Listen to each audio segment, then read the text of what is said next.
ஆசீர்வாத புதுவாழ்வு ஊழியங்கள் வழங்கும் Tamil audio and video Bible. பார்த்து வாசித்து தேவ வசனத்தின் ஆசீர்வாதங்களை பெற்றுக்கொள்ளுங்கள்.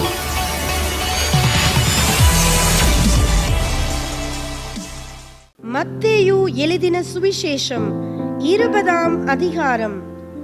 பரலோக ராஜ்யம் வீட்டெஜமானாகிய ஒரு மனுஷனுக்கு ஒப்பாயிருக்கிறது. அவன் தன் திராட்சை தோட்டத்துக்கு வேலையாட்களை அமர்த்த அதிகாலையிலே புறப்பட்டான்.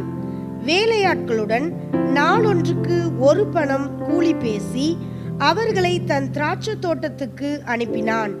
3ஆம் மணி வேளையிலும் அவன் புறப்பட்டு போய் கடை தெருவிலே சும்மா நிற்கிற வேறு சிலரை கண்டு, நீங்களும் திராட்சை தோட்டத்துக்கு போங்கள், நியாயமானபடி உங்களுக்கு கூலி கொடுப்பேன் என்றான். அவர்களும் போனார்கள். மறுபடியும் 6ஆம் 9ஆம் மணி வேளையிலும் அவன் போய் அப்படியே செய்தான். 11ஆம் மணி வேளையிலும் அவன் போய் சும்மா நிற்கிற வேறு சிலரை கண்டு, நீங்கள் பகல் முழுவதும் இங்கே சும்மா நிற்கிறதென்ன என்று கேட்டான். அதற்கு அவர்கள், ஒருவரும் எங்களுக்கு வேலையிடவில்லை என்றார்கள். அவன் அவர்களை நோக்கி, நீங்களும் திராட்சை தோட்டத்துக்கு போங்கள், நியாயமானபடி கூலி பெற்றுக் கொள்வீர்கள் என்றான். சாயங்காலத்தில் திராட்சை தோட்டத்துக்கு எஜமான் தன் காரியக்காரனை நோக்கி, நீ வேலையாட்களை அழைத்து பிந்தி வந்தவர்கள் தொடங்கி முந்தி வந்தவர்கள் வரைக்கும் அவர்களுக்கு கூலி கொடு என்றான். அப்பொழுது 11ஆம் மணி வேளையில் வேலை அமர்த்தப்பட்டவர்கள் வந்து ஆளுக்கு ஒவ்வொரு பணம் வாங்கினார்கள். முந்தி அமர்த்தப்பட்டவர்கள் வந்து தங்களுக்கு அதிக கூலி கிடைக்கும் என்று எண்ணினார்கள். அவர்களும் ஆளுக்கு ஒவ்வொரு பணம் வாங்கினார்கள்.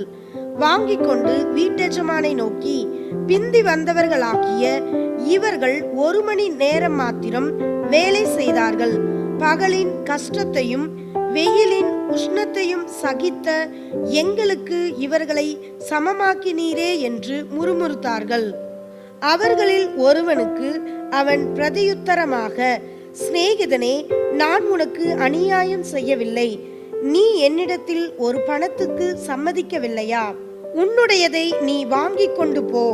உனக்கு கொடுத்தது போல பிந்தி வந்தவனாகிய இவனுக்கும் கொடுப்பது என்னுடைய இஷ்டம். என்னுடையதை என் இஷ்டப்படி செய்ய எனக்கு அதிகாரம் இல்லையா? நான் தயாளனாய் இருக்கிறபடியால் நீ வன்கணனாய் இருக்கலாமா என்றான். இவ்விதமாக பிந்தினோர் முந்தினோராயும் முந்தினோர் பிந்தினோராயும் இருப்பார்கள். அழைக்கப்பட்டவர்கள் அநேகர், தெரிந்து கொள்ளப்பட்டவர்களோ சிலர் என்றார்.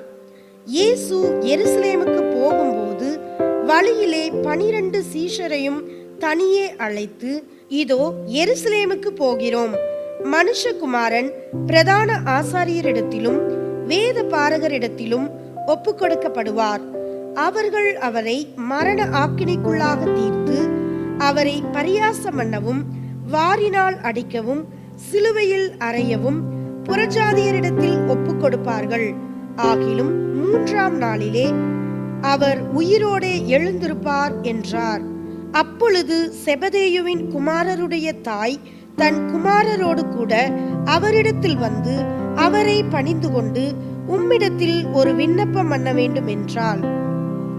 அவர் அவளை நோக்கி, உனக்கு என்ன வேண்டும் என்று கேட்டார். அதற்கு அவள், உம்முடைய ராஜ்யத்திலே என் குமாரராகிய 2 பேரில் ஒருவன் உமது வலது பாரிசத்திலும் ஒருவன் உமது இடது பாரிசத்திலும் உட்கார்ந்திருக்கும்படி அருள் செய்ய வேண்டும் என்றாள். இயேசு பிரதியுத்தரமாக, நீங்கள் கேட்டுக்கொள்கிறது இன்னது என்று உங்களுக்கு தெரியவில்லை. நான் குடிக்கும் பாத்திரத்தில் நீங்கள் குடிக்கவும், நான் பெறும் ஸ்நானத்தை நீங்கள் பெறவும் உங்களால் கூடுமா என்றார். அதற்கு அவர்கள் கூடும் என்றார்கள்.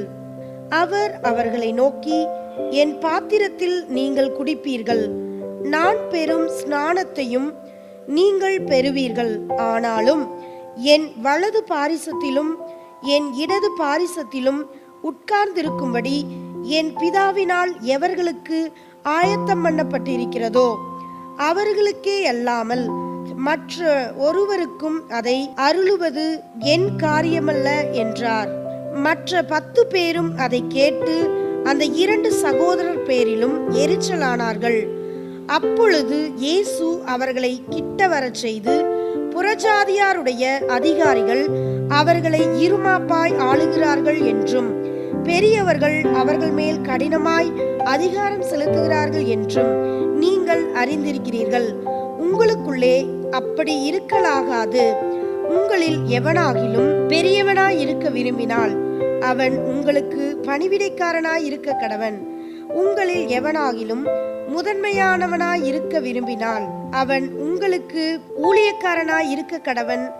அப்படியே மனுஷகுமாரனும் ஊழியங்கொள்ளும்படி வராமல் ஊழியம் செய்யவும் அநேகரை மீட்கும் பொருளாக தம்முடைய ஜீவனை கொடுக்கவும் வந்தார் என்றார்.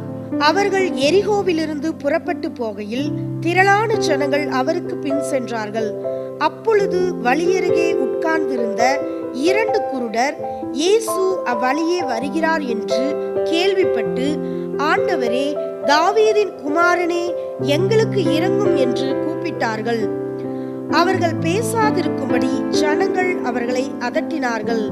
அவர்களோ, ஆண்டவரே, தாவீதின் குமாரனே, எங்களுக்கு இரங்கும் என்று அதிகமாய் கூப்பிட்டார்கள். இயேசு நின்று அவர்களை தம்மிடத்தில் அழைத்து, நான் உங்களுக்கு என்ன செய்ய வேண்டும் என்றிருக்கிறீர்கள் என்றார். அதற்கு அவர்கள், ஆண்டவரே, எங்கள் கண்களை திறக்க வேண்டும் என்றார்கள். இயேசு மனதுருகி அவர்கள் கண்களை தொட்டார். உடனே அவர்கள் பார்வையடைந்து அவருக்கு பின் சென்றார்கள்.